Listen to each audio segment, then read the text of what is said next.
Donc, salut les filles! Aujourd'hui, je voulais vous parler des gras alimentaires. Je pense que c'est quelque chose qui est super important à comprendre et à savoir discerner c'est quoi un bon gras, un mauvais gras.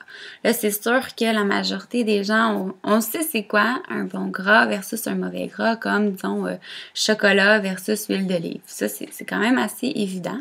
Mais je vais vous expliquer un peu plus en détail quelle source de gras que vous pouvez aller chercher pour favoriser une perte de poids.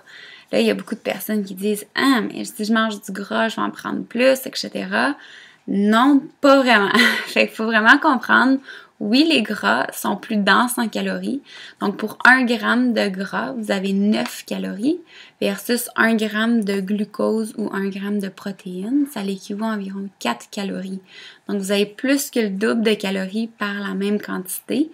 Fait que c'est là que ça va devenir un petit peu plus important pour la perte de poids, de comprendre qu'il ne faut pas exagérer dans ça. Mais ça peut vous aider énormément à vous sentir plus rassaisie, donc manger moins au courant de votre journée si vous intégrez du gras à votre alimentation. Quel gras que vous allez ajouter à votre alimentation, là, c'est là que c'est important. Donc, il y a des gras saturés et polyinsaturés ou monoinsaturés. Donc, c'est super important de comprendre que les gras saturés, c'est les mauvais gras, comme on pourrait dire, ou les gras trans aussi, c'est encore pire. Fait que les gras trans, normalement, dans l'alimentation, les épiceries ont beaucoup diminué les gras trans. C'est vraiment quelque chose qui est mauvais. Les gras saturés, par contre, c'est pas quelque chose qui peuvent nécessairement diminuer autant.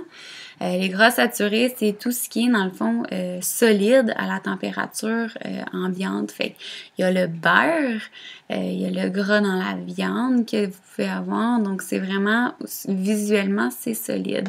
Les gras qui sont bons pour la santé, comme l'huile, les huiles sont super bonnes, que ce soit l'huile d'olive, canola, sont super bonnes pour la santé également.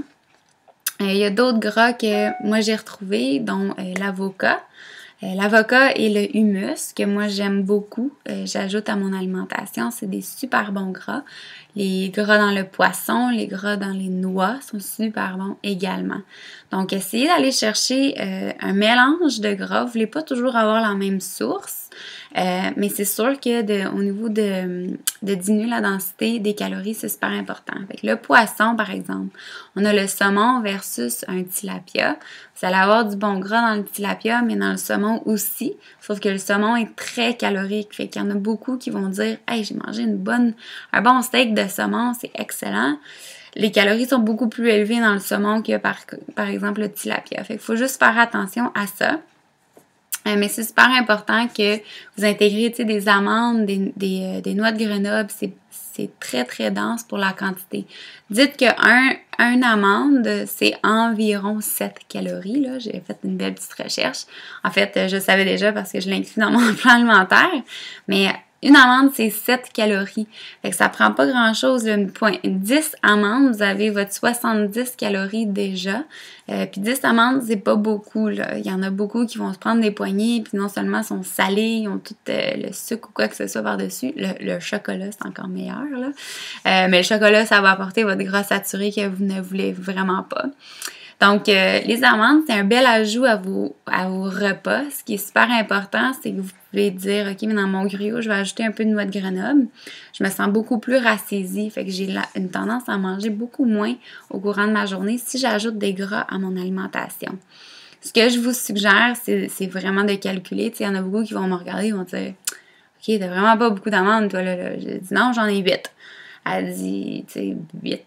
Pourquoi 8? Je suis comme, ben, parce que 8, c'est inclus dans mon plan, puis ça m'assure que je mange pas trop de calories, mais ça me donne une belle quantité de gras. Il y a tout ce qui est les beurres d'arachide, beurre d'amande. Là, c'est ça, vous allez voir beaucoup de gras. Il y a du gras saturé aussi, par contre. Fait qu'il faut faire attention avec tout ce qui est des beurres. Fait que moi, je suggère un petit peu plus d'aller chercher vraiment le noix en tant que tel. La peanut un peu moins. Plus amande, noix de Grenoble, puis je te dirais noix des cachous aussi, ça peut être excellent. Donc, ça, c'est vraiment pour vous donner une petite idée. Je sais que c'est très général. Je vais vous en parler encore plus. Donc, je reviens dans 2 petites secondes. La deuxième capsule est réservée aux membres. Donc, pour devenir membre, si vous êtes sur Facebook, allez sur www.enformepourelle/abonnement. Et si vous êtes sur il y a pas le courriel, le lien que vous avez trouvé par courriel, juste en bas des 2 vidéos, il va y avoir l'abonnement. Vous pouvez aller jusqu'en bas et vous abonner à cet endroit. Donc, merci de m'avoir écouté et je vous vois dans 2 petites secondes.